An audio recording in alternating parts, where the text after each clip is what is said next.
Ready?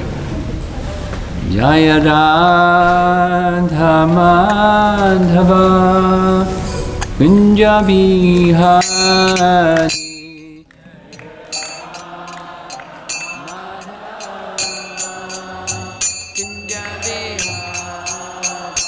Jaya Radha Madhava Kunja Bihari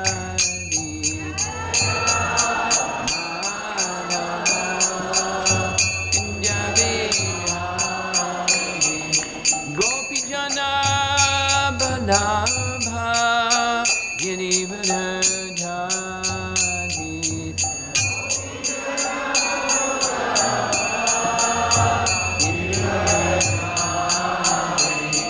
Gopijana Balabha Girivardhari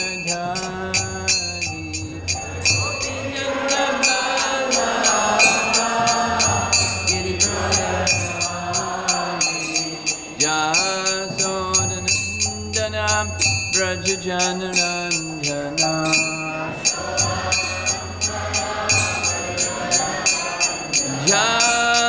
Jasodhanandana Brajajanarandana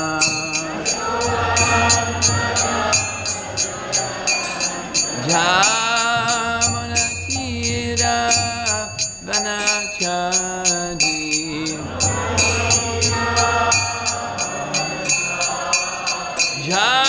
Jamunatira Vanachadi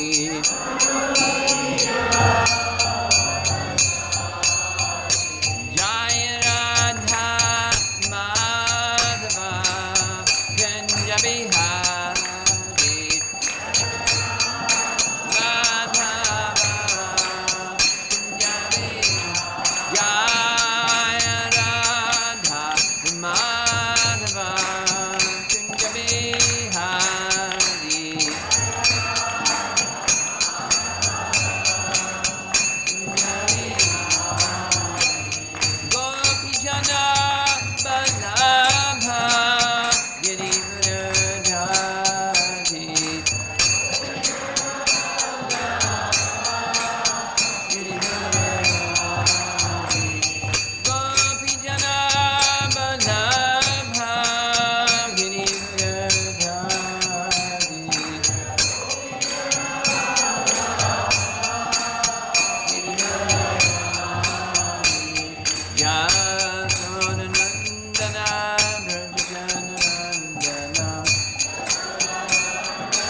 Jasodhanandana Brajajanarandana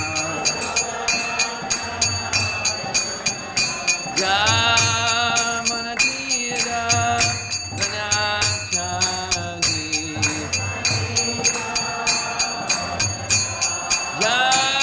Jamunatira Vanachadi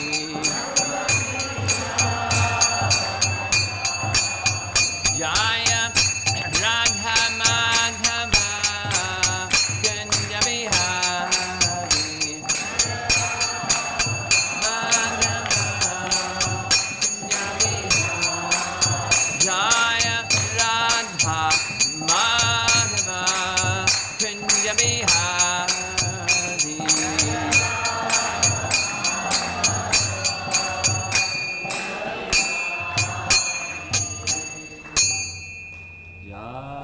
Padmahamsa Parividakacharya Astatara Satasi Srimad His Divine Grace A.C. Bhaktivedanta Swami Srila Prabhupada Ki Ananta Koti Vaishnavrinda Ki Gaur Premanandi.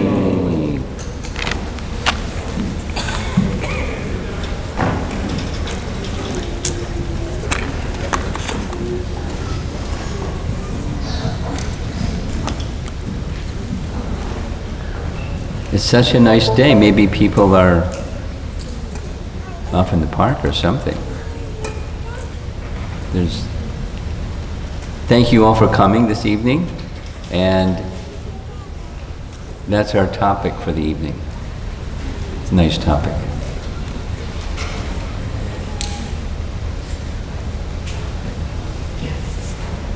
from a little background on where the topic comes from. A few different sources. Sometimes we're in our head, more than sometimes. And we might say to ourselves, or have others advise us, or advise somebody else, move from the head to the heart. You've heard a phrase like that, right? Or in japa retreats, chant from the heart. What does that mean? How do you do it?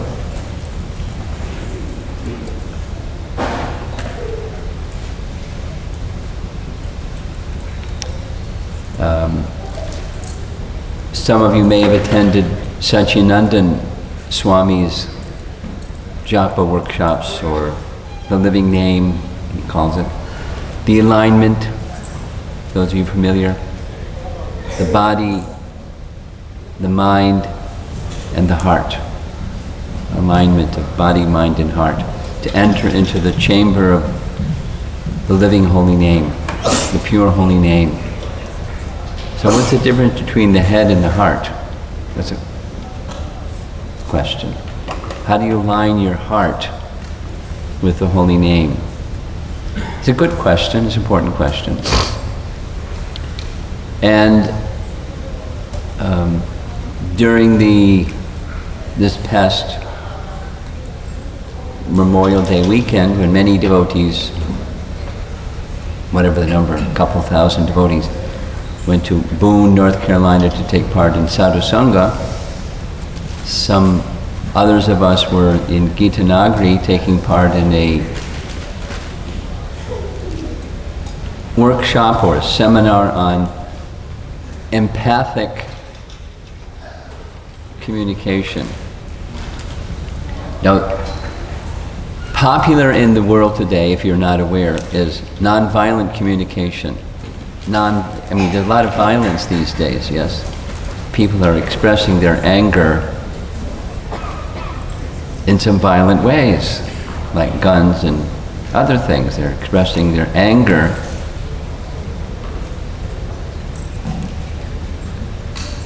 And in Bhagavad Gita, chapter 17, text 15, Krishna speaks about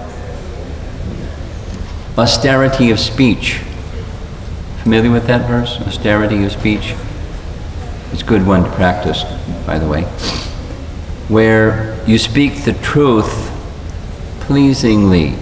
Now it's one thing to speak the truth, and it's another thing. It can be a challenge to speak the truth pleasingly. It's Kali Yuga. There are lots of unpleasing, displeasing things, and how do you speak the truth pleasingly? That's austerity of speech. So, non-violent communication is chapter 17, text 15, Bhagavad Gita. Only dear Krishna Maharaj was leading this discussion because he studied under Marshall Rosenberg, who was practically the pioneer of nonviolent communication in America and Europe as well. So we had a part 2 discussion, because in devotee communities, this is not an exception, it's a devotee community, where people who are nice devotees, they come together, and somehow there's differences. And when there's differences, sometimes the response to those differences is not the nonviolent communication kind. It's not the austerity of speech kind. Sometimes. And then people that are managers, they end up getting out their fire hose and putting out fires over here and over there, because it's a little hot sometimes between this nice devotee and that nice devotee. Sometimes. So it's a really good skill. It's a really good for communities. This is one where we learn how to communicate effectively and compassionately. So we were exploring that topic. And we looked at Srila Prabhupada's, the Acharya of the Hare Krishna movement, the Acharya of empathic communication. And then, so this is one of the topics. Communication is from the heart. So what does it mean and how do you do it? That's our topic. Right, so I'm going to have to pull it up on, well, maybe I don't have to pull it up on my screen.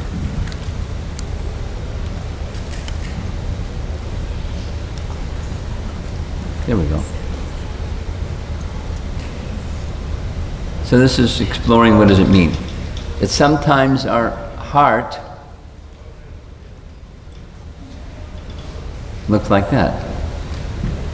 Murky, closed off, inaccessible, kind of thorny and hard, and sometimes.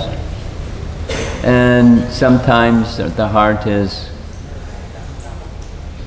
vibrant and receptive and feeling secure. Sometimes and sometimes not. Both directions. So we live in a world of duality, and there's constant change in this world. There's many demands on our lives, step by step. So how can we become always compassionately soft and giving? It's not just what other people should do. It's, let's start inside, what we should do. Be the example of what we want the world to be, right? That's Mahatma Gandhi's phrase. So be the example of what you want the world to be. He's famous for having said that. So how do we do this ourselves? Have a heart that's always, constantly soft and compassionately giving. Da-da-da. The answer is bhakti. Continuous devotional service to Krishna. There's the path to Krishna, and there's Krishna. So we just have to walk the path to Krishna. So what is bhakti? Here's Rupa Goswami's definition of what is bhakti. Many of you are familiar. This is the core verse of the entire nectar devotion. Anyabhilashata shunyam jnana karma janavritam anukoyena krishnanushilanam bhaktir uttama. Prabhupada's translation. The highest bhakti is defined as continuous service or emotions directed towards Krishna, his expansion forms, or others related to him, underlined, with a pleasing attitude toward Krishna. It should be devoid of desires other than the desire to please the Lord, and unobstructed by impersonal gyan, the materialistic rituals of karma, and other unfavorable acts. So this looks like a really special audience tonight. I'm going to give you, we're going to get out our magnifying lens and go a little more deeply into this. You ready? Jiva Goswami, this is a verse by Rupa Goswami. And the nephew, or the next in the line of disciplic succession from Rupa Goswami, who was a follower of Lord Chaitanya, was Jiva Goswami. Jiva Goswami wrote a commentary on this verse. Naturally, he wrote the commentary on the whole Bhakti Rasamrita Sindhu. And he explains, to understand this verse, you require understanding the dhatu. Those of you from a little bit of knowledge of Sanskrit, at least as much as I know, dhatu is the verbal root. Kind of like mula, or muli, you know that from India. So dhatu. So the verbal root of this is the anushilana is the operative term, and shil is the dhatu. And to understand the meaning, you go to the dhatu. So Jiva Goswami says, dhatu has two parts, that which is moving and that which is not moving. I'm sure there's some Sanskrit rule about verbal roots that I don't know. But so he says the moving portion has the body, certainly the body is moving, the mind, certainly the mind is moving, and the mood, or the feelings within the mind, that's also moving. That's the moving part. So shil, because I'm used to hearing Srila Prabhupada say shil or shilana means conduct. Yes? What you do. Like, Vaishnav, conduct, Vaishnav etiquette. It's shilana, Vaishnava shilana, Vaishnav conduct. So, behavior, that what you do, that's the moving part. But there's a non-moving part, that's important. And the non-moving part of dhatu, shil, is your deepest held convictions that circumstance doesn't create and circumstance doesn't change. Doesn't bring it into being and doesn't take it away. Circumstances can change, but it doesn't create your deepest held convictions. It's always there. It's never taken away, it's never created. That's the non-moving part of shil. So that's what's here. There's the continuous service or emotions. The service is what you do, and the emotions is what you feel. And they're both. That's the changing part. What you do and what you feel, because we feel this and then we feel that. Wait a while, you feel something else.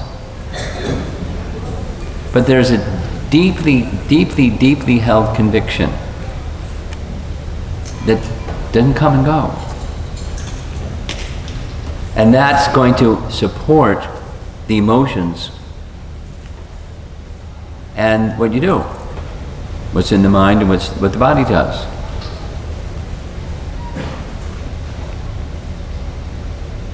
I'm pausing purposely to let it because I'm going to go on to something else that says the same thing, but it just has different language.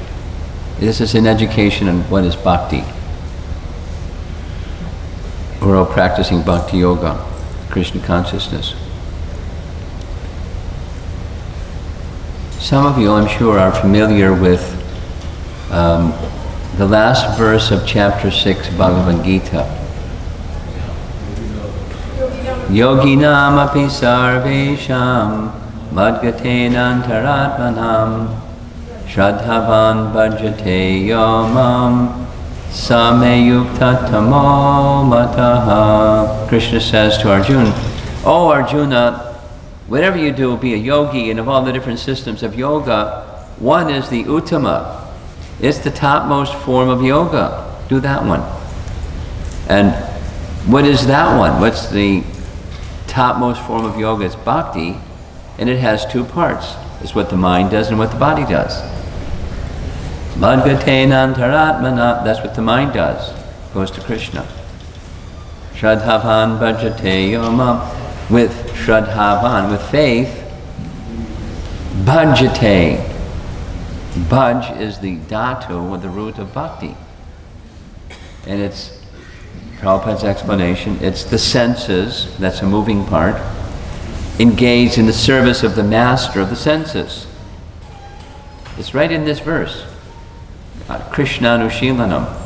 Krishna is the object. It's the moving parts connect with Krishna. the master of the senses. Just the language is different, but the essence, the moving parts, this highest bhakti is defined as continuous service or emotions directed towards Krishna,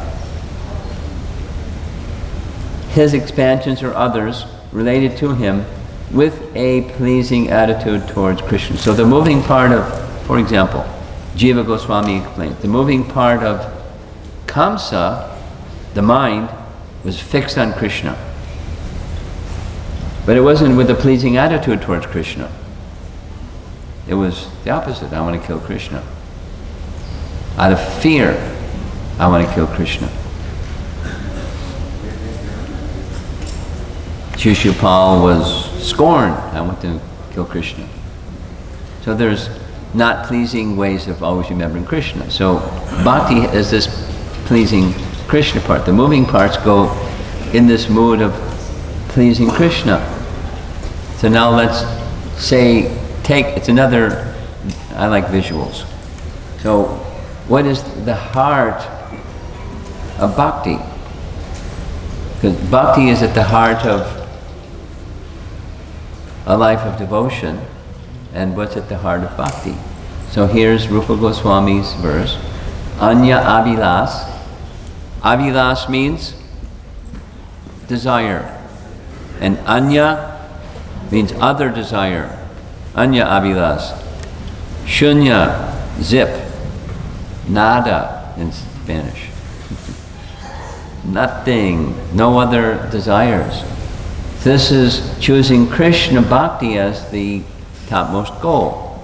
So bhakti includes. That's the goal. There isn't a goal that's higher than bhakti. And jnana karma dhyanavratam. That's where the process. Now we have identified a goal and a process to reach the goal. Bhakti is the process to reach the goal. Now, here's a heart. And there are, amongst the processes of bhakti, there's 9 of them. Anushilanam. And then there's a heart within that heart. Krishna is the object. But there's one more. And there's a heart within the heart within the heart. And that is pleasing Krishna. Pleasing Krishna is at the heart of bhakti. And the moving parts are aligned to that. And the processes of bhakti, the goal of bhakti, that's all pleasing Krishna. That's everything. That's everything. Pleasing Krishna is everything.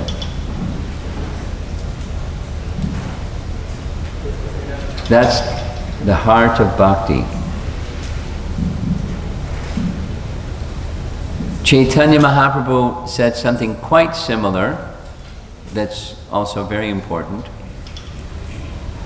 Nitya Siddha Krishna Prema Sadhya Kabunoi Shravanadi Shuddha Chitte Karaye Udoi. So this Nitya Siddha means eternally perfect. And that sadhya, or the fruit of that eternally perfect condition, is Krishna Prema. And there's a sadhana to reach the sadhya. I hope you don't mind Sanskrit terms, but it's Bengali, but it's also a Sanskrit term. Sadhya, it's the goal. And sadhana is what you do to reach the goal. So, Shravanadi, beginning with Shravana, Shuddha, Chitte, makes the consciousness Shuddha, pure.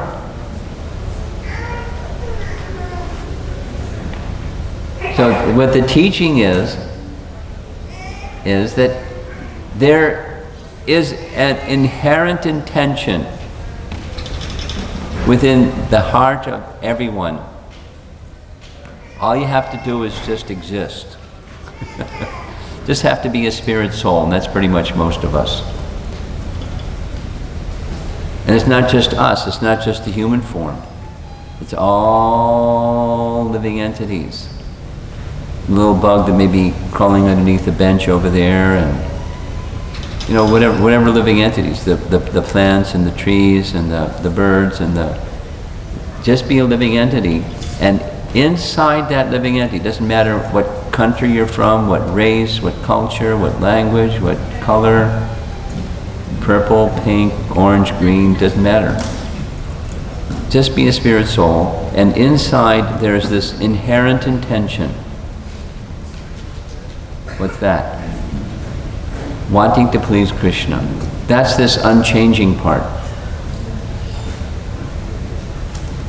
And what shape does it take? It takes the shape of acting with the moving parts to please Krishna. Rishikena Rishikesha Sevanam. The senses engaged in the service of the master of the senses for the pleasure of Rishikesh, for the pleasure of Krishna. It's already there. We don't need to buy new software and install it in our heart. It's already there. It's the hardware software all in one package. It's already there. And it just needs to be awakened. And Shravanadi, that's the process, the bhakti, beginning with Shravana, which is what we're doing right now, beginning with Shravana, then that inherent intention awakens.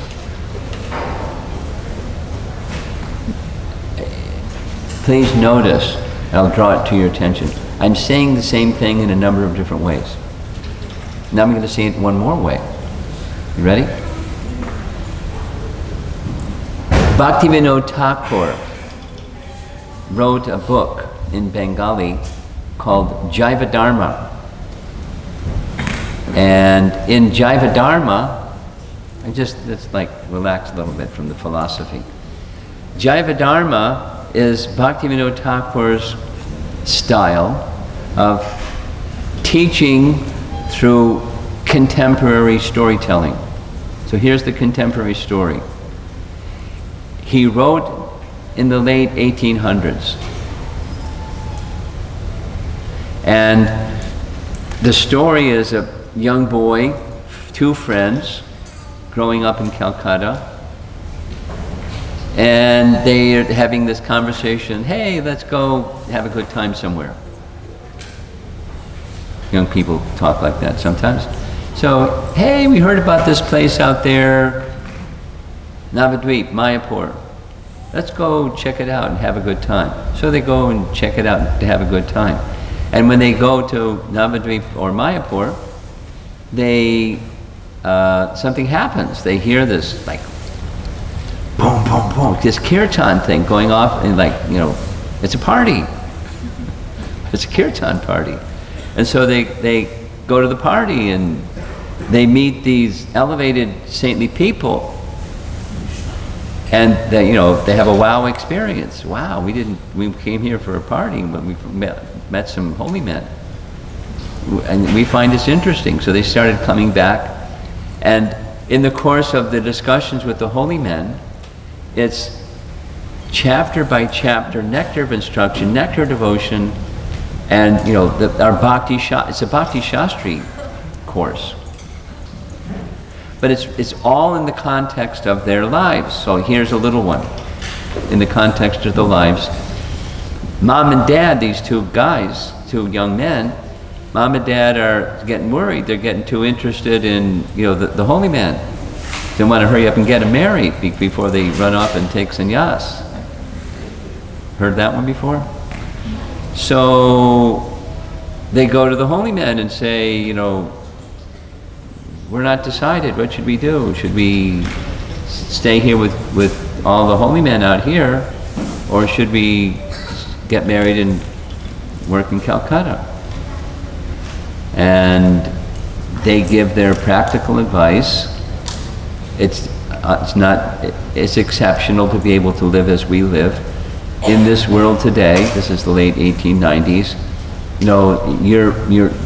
You have to see how you're best situated, but you may be best situated being as a grahastha and living a responsible life of devotion.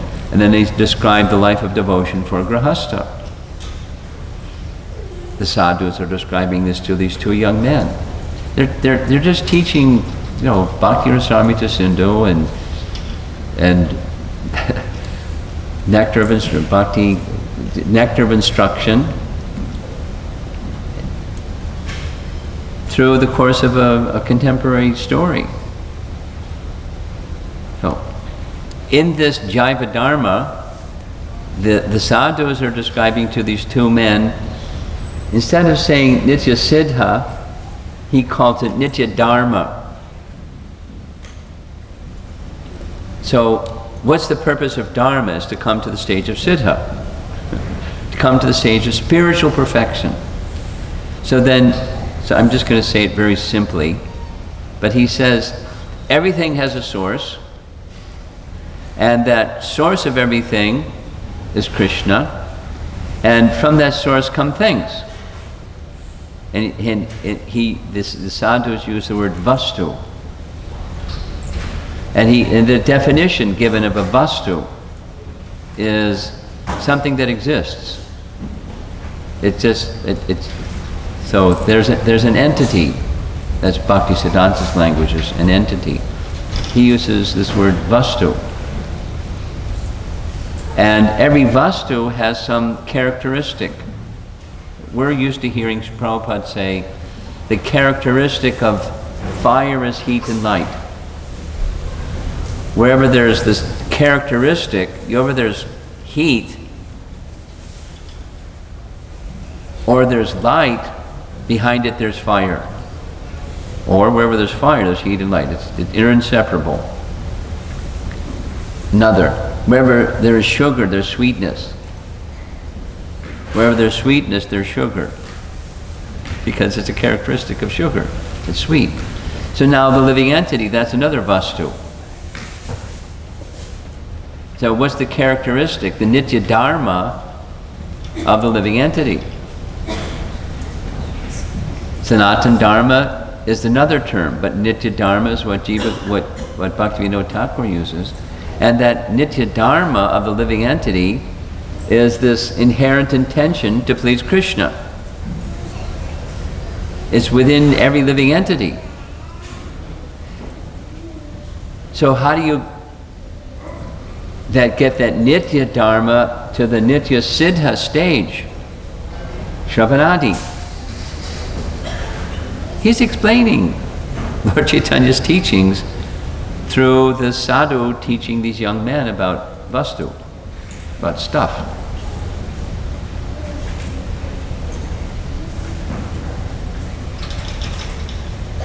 Then he says, the changing parts may change. The transmigration of the soul may move from this to that, or even in one lifetime. We may have a childhood experience and a young youth experience and an adult and an old. The changing parts may change, and then from one lifetime to the next lifetime, the changing parts can change. But there's an unchanging part. That's who we really are. That's our Nitya Dharma, and the Nitya Siddha stage of that Nitya Dharma is Krishna Prema. But even the Nitya Dharma is the intention to please Krishna. It's already there. We don't have to go out and buy it at Kmart. It's already there. You have to install it in our mind system. It's already there. There's no, Prabhupada's word, the chanting of Hare Krishna is not an artificial imposition upon the mind. It's not a software that you install in your mind. It's already there. It's something in the heart. What's that? One more time.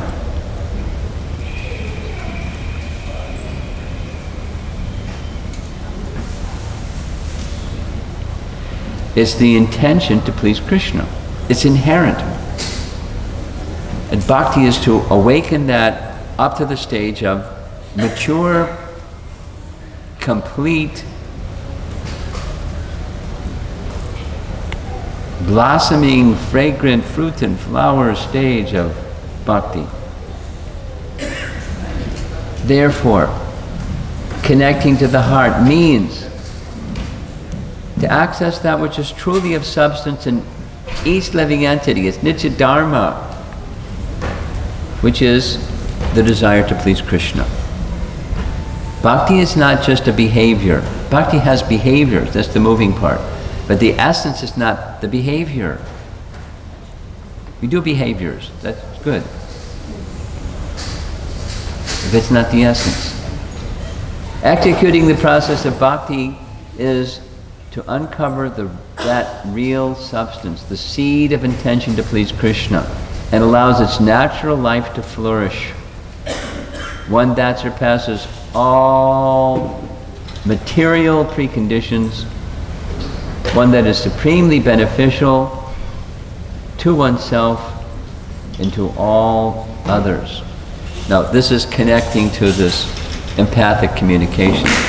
To have empathic communication, it really helps to know who you are.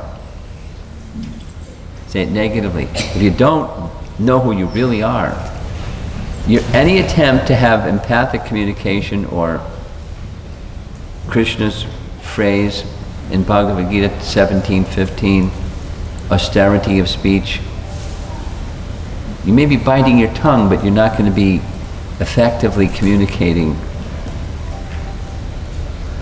where you're not only speaking the truth, but you're speaking the truth pleasingly. You really understand the other person, who they really are, and you accept them for who they really are. There's the package, the moving part, and then there's the unmoving part. It's a whole other way of seeing one another. You know, devotees and the non-devotees, and other species of life. See the world in which we live through the eyes that's filled with bhakti.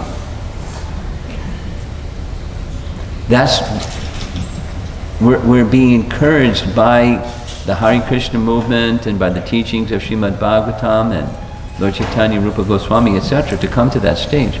We're not there yet, but that's what we're being encouraged to reach. And then we'll be the kind, when we are that, as a community or as an individual, then it's far more inviting for the Hare Krishna movement to have a Hare Krishna explosion.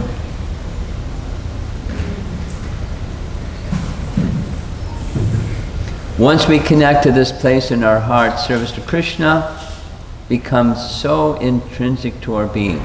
When there's challenging circumstances or favorable,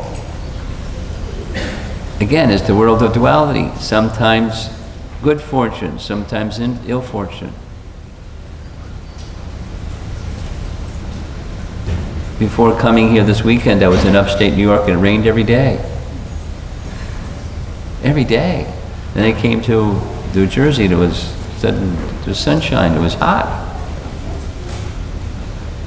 Anyway, it's the world of duality, sometimes and sometimes. Sometimes people speak very kindly, sometimes people speak harshly. It's a world of duality. And that's the place where we live. You can get, all bent out of shape because people speak harshly. Go get hurt or retaliate and go hide in a corner or crawl under the rug or get sad and depressed and, something. Or you can be the unchanging living entity within that's wants to please Krishna in all circumstances of life. Just as a downpour of rain brings life to the awaiting earth, our practice of bhakti becomes enlivened when we're in that space. As bhakti becomes enlivened, the inherent compassion within the heart becomes accessible. When communication is rooted in this compassion and is truly empathic, empathy or compassion have three parts. There is a head part, it's cognitive, so you understand, or at least wish to understand something about the other person. Next, there's an affective element. You feel something connected to what you understand about that person. And then there's a motivational. You want to do something that's connected to that, what you feel about that other person. There's different parts to it. When you're connected to the heart, then this compassion, the Vaishnava compassion, flows absolutely naturally. And so your communication is correspondingly like that. We're not there yet, but we need to know how to get there. This tells us how to get there. Here's almost the end. This is taken directly from Bhaktivinoda Thakur's writing Chaitanya Shikshamrita. He's explaining the teachings of Lord Chaitanya. Shikshamrita. In the conditioned state, this compassion is extremely stunted. It starts with affection for the individual body, then widens to include attachment to one's household, then to Varna, then to countrymen, expanding it may grow to include the human beings of the whole world. However, compassion becomes complete when directed towards all living entities. Patriotism is becoming very popular in the world. Patriotism. What's it called? Populism? Whatever it's called. Patriotism is but a limited aspect of this sentiment in relation to a country. Philanthropy is compassion directed towards all humanity. However, Vaishnavas should not be limited by these mundane sentiments. They should have compassion for the complete range of living entities, not wanting to cause harm to any of them, human or otherwise.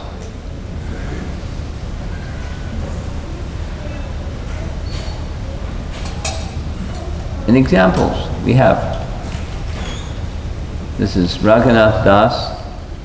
He's so absorbed in chanting his japa by the side of Radha Kund, he doesn't even notice. Here comes a tiger to get some water from Radha Kund, and he's just chanting and chanting and chanting with absorption. And Queen Kunti, she is connecting to that heart space with great affection for Krishna, that my mind, simply like the Ganges flows to the sea, that my mind just flow to you and nowhere else. Prahlad Maharaj, stage of perfection in constant remembrance of Krishna, even in the midst of great danger. We're not likely to be in this situation. We may have some, difficult times, but not like Prahlad. So there are role models. It's possible for us to also connect to this heart space. And for us, there's a sadhana, a practice with faith that's required. And as we practice and practice, not just the behavior, but to connect with Krishna, to connect with the heart. It's important. When there's a disconnect, we communicate from the platform of mind or intelligence in order to defend or satisfy our false ego. When we feel loving shelter and protection in our relationship with Guru and Krishna, qualities such as tolerance, there's a tree, tolerant like a tree, and respect for others without expecting any in return will develop. So this is important. From the heart, take shelter of our relationship with Krishna. It's already there. We're just distracted. We have to keep bringing our attention back to what's already there, who we really are.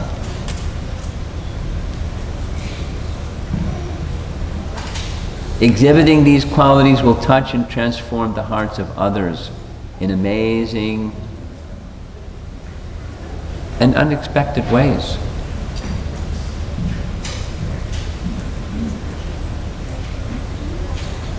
I was anticipating I was going to be speaking on this subject 3 times in the last 24 hours in discussions with individuals, questions about how to touch the hearts of others. And I try, but it's limited. I'm ineffective. It just happened in a midday home program. the hostess was saying, in her workplace she tries and the workers just laugh at her. So this is the how-to. You know, it's not a mountain that is never been climbed before. It's like, forget it, it's too steep. It's not a mountain, it's something that's already within us. It just has to be awakened. The capacity is already there. Just like riding a bicycle, you know, you may not get it right the first time, but continue, practice. Motor skill, it's there. You can ride a bicycle. That's motor skill. This is something even more inherent. It's the heart. And you know what? Exhibiting these qualities will touch and transform the hearts of others in amazing and unexpected ways. But one of the topics was gun violence. This came up during the Japa retreat. You know, it's out of control. And we're little people. What are we going to do about this thing that's out of control? Well, here's one thing we can do. Exhibiting these qualities will touch and transform the hearts of others in amazing and unexpected ways. And if one of us gets together with some of the others of us that are trying for this from the heart, receiving and giving bhakti, it has a power beyond ourselves. It has a Krishna Shakti, combined effect. And we don't know how it's going to happen, but it happens.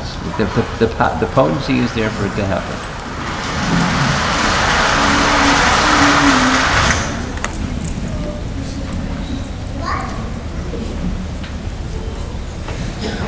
That's the last slide. And the curtain's over. So what time am I supposed to end?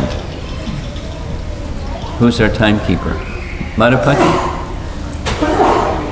Huh? 5 minutes. Can you turn the lights on and see if there's somebody that would like to discuss this topic a little bit or add something, questions?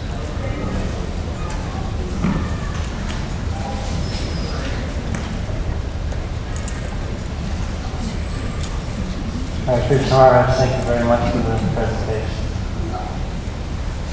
So, something that came to mind during the presentation is sometimes we hear about compassion fatigue, this idea that people who are kind of helpers in what they do, if they're helping others, sometimes they can sort of feel depleted. Just feel depleted, and their compassion can kind of externally kind of run dry. I wanted to ask you more about where compassion comes from, if it's something that we have within us, or if it's flowing through us, and how we can avoid compassion fatigue. I have 3 things in response. Compassion fatigue is the result of, there's another terminology, the rescuer consciousness, or in simple language, false ego. Now, wanting to help, that's natural. That if the wanting to help flows through false ego, then it's rescuer consciousness. And we get in the way of, the good intention. That's where the fatigue comes. So, the alternative is, Krishna is the rescuer, and let me be the instrument of Krishna's rescuing, to whatever capacity I have. And then the third is, let me know my limitations. That's part of accepting who I am and accepting the other person for who they are. And I have my limitations as an instrument. Krishna doesn't have his limitations, I have. So what the limited entity over here, that's me, what I need to do, not just draw boundaries of what I will and won't do, but I need to fill myself up with Krishna's compassion, so that I can be a conduit for Krishna's compassion. And if I neglect the filling myself up with Krishna's compassion, I'm going to be depleted.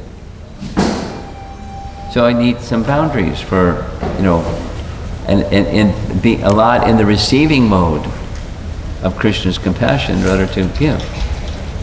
It's Krishna's compassion. Who is the deliverer of the fallen soul?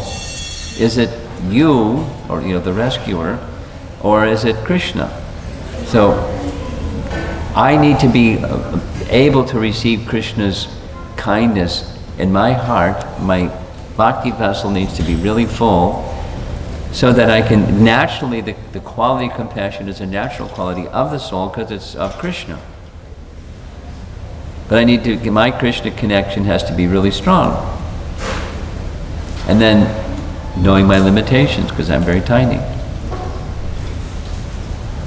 Okay? Thank you so much. Up here, there's a hand up front.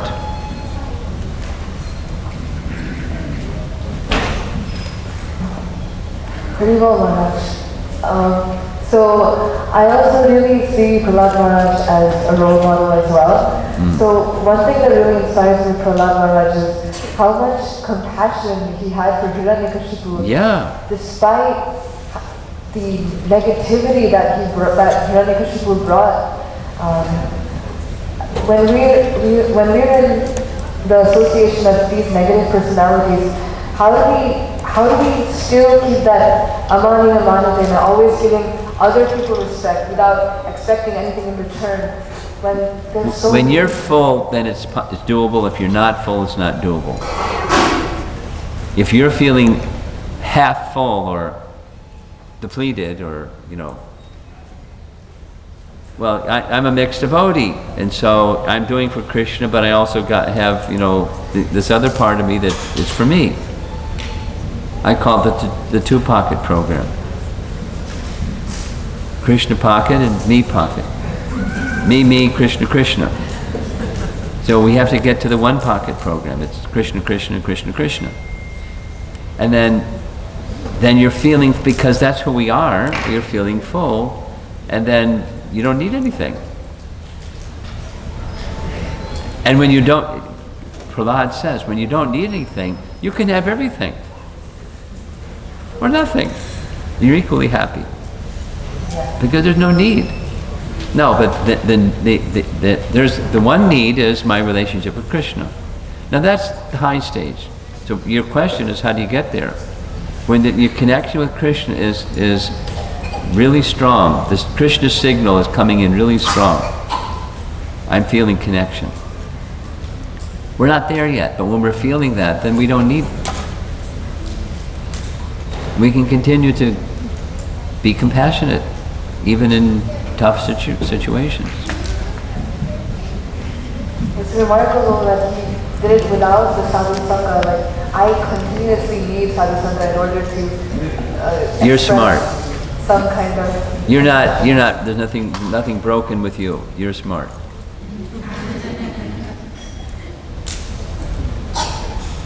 Now he had, because of his maturity in bhakti, he had continuous sangha just by remembering.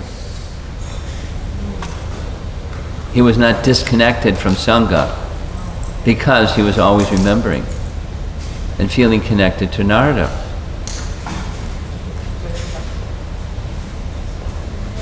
Simply by thinking of devotees. Yeah. It's like Srila Prabhupada, when he came, he said two different things. Both of them, a number of times. I never felt separation from my Guru Maharaj. I never felt alone.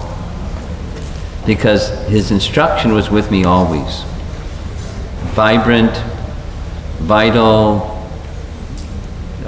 He was charged with Bhaktisiddhanta's instruction. And sometimes he would say, I was feeling separation from my Guru Maharaj. The Vapo, not the Vani.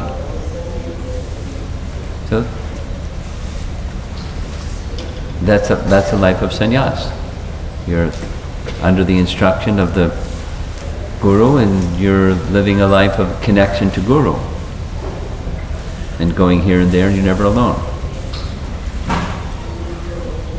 Thank you.